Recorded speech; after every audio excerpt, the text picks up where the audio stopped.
अक्षय तृतीयेनिमित्त पुणेकर श्रीराम भक्त विनायक काची यांच्या वतीनं अयोध्येतील श्रीराम मंदिरात 11,000 आंब्यांची आरास करण्यात येणार आहे।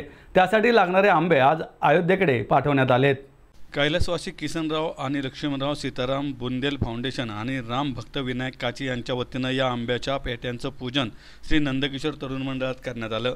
यावेळी श्रीमती गिरिजा गिरीश बापट, आमदार हेमंत रसने यांच्या हस्ते श्रींची आरती करण्यात आली। त्यानंतर आंब्यासह इतर फळे असलेल्या ट्रकला भगवा झेंडा दाखवत हे ट्रक अयोध्येकडे रवाना करण्यात आले। यावेळी विश्व हिंदू परिषद पुणे शहर संघचालक किशोर चव्हाण, आकाश मालक, राजेंद्र भोसले, विश्वास मानकर, डॉक्टर गणेश परदेशी, माजी नगरसेवक अजित दरेकर, तीर्थयात्राचे आयोजक राजाभाऊ भुजबळ, गणेश काची, मंगेश परदेशी उपस्थित होते।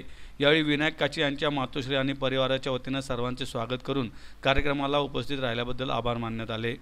या ठिकाणी आमचे मित्र भारतीय जनता पार्टीचे नेते विनायक काची यांच्या माध्यमातून गेले अनेक वर्ष वेगवेगळ्या देवांना आंब्यांचा नैवेद्य हा पाठवला जातो आणि तो ट्रकवर असतो।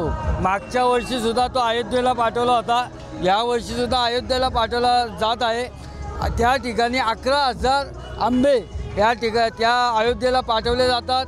त्या ठिकाणी त्याचा महाभोग महाप्रसाद हा तिथल्या लोकांना दिला जातो आणि रामराज्य या संपूर्ण देशभरात जगभरात यावं ही यामागची संकल्पना आहे आणि ते रामराज्य मोदींच्या नेतृत्वाखाली नक्की येईल।